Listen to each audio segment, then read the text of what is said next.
I think the death of George Floyd changed the way a lot of black people feel, and I personally was very touched, angry, and shared a lot of emotions that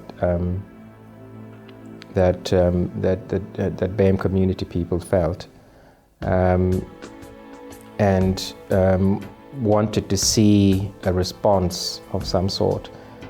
So I think the challenge for the organisation was to be honest about its shortcomings. It doesn't mean that we're not on the right trajectory, but it is about the challenges, yes, but where are you, and being transparent and honest about where we actually are in terms of the journey forward. I felt we weren't doing enough and we needed to do more. So when the opportunity to prodded by our staff and an uprising really of young people in London saying enough is enough, we thought, what more can we do? If we just wait for organic change, it's not fast enough. We have to take some measures.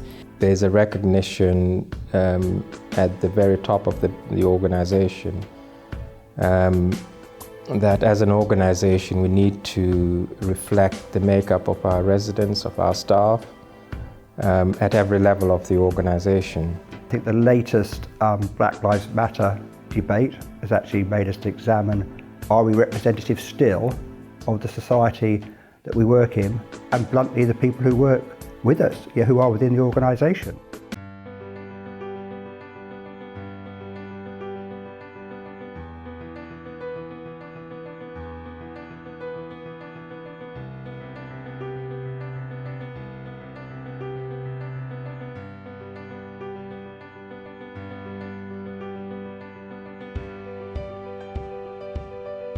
I found the candidness of staff really refreshing, and I think that the big conversations provided a sort of structured way so that then we can actually transform that into action. People weren't scared to say the truth, people weren't scared to be critical, and I think that by allowing that and saying that's okay,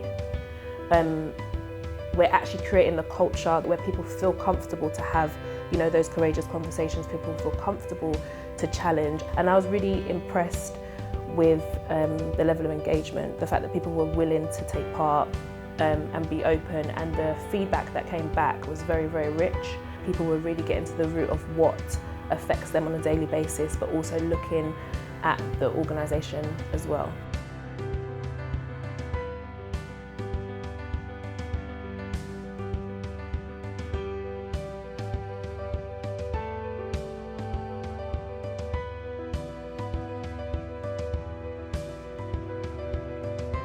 Being very public internally about what we're doing and why, and spending a whole day looking at this and the smaller conversations that made up the big conversation has, I think, demonstrated the organisation is listening. After this, I think it'll be a clear action plan and a greater understanding. There was a lot of residual pessimism, that's the truth. Also a feeling of, okay, well, we've heard this before, so, where's the action? We want to see the action. But this conference itself, I think, turned a lot of those perceptions on their head, and it became a new experience. Feelings of excitement and optimism, and that's new.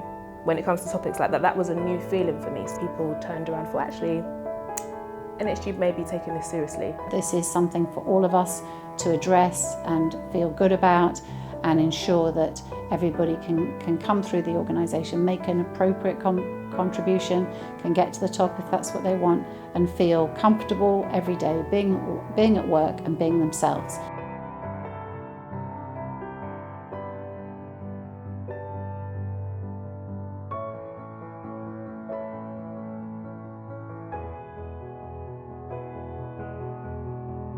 How can we make sure that more of our people move up the management ranks? There is no shortage of black talent in this country, and it is just a matter of working for it. The biggest challenge is to get everybody on board and to get everybody to understand that it's their own responsibility and that this is an expectation. There is no excuse, absolutely no excuse for not getting a large number of black people on shortlists.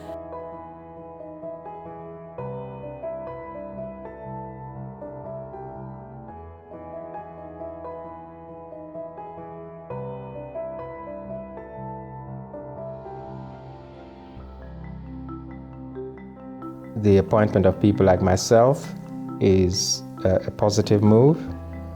I think there's a lot of talent there from BAME communities. This should begin to change the look and feel of the organisation.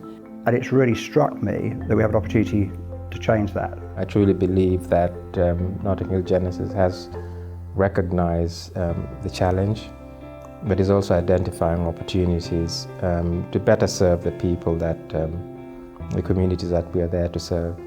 So there is some hope. The leadership looks like London, the leadership looks like the people we serve, the leadership looks like the organisation, that we're connected. And that will bring us greater success, because I do believe that this sort of diversity is essential for our success as an organisation.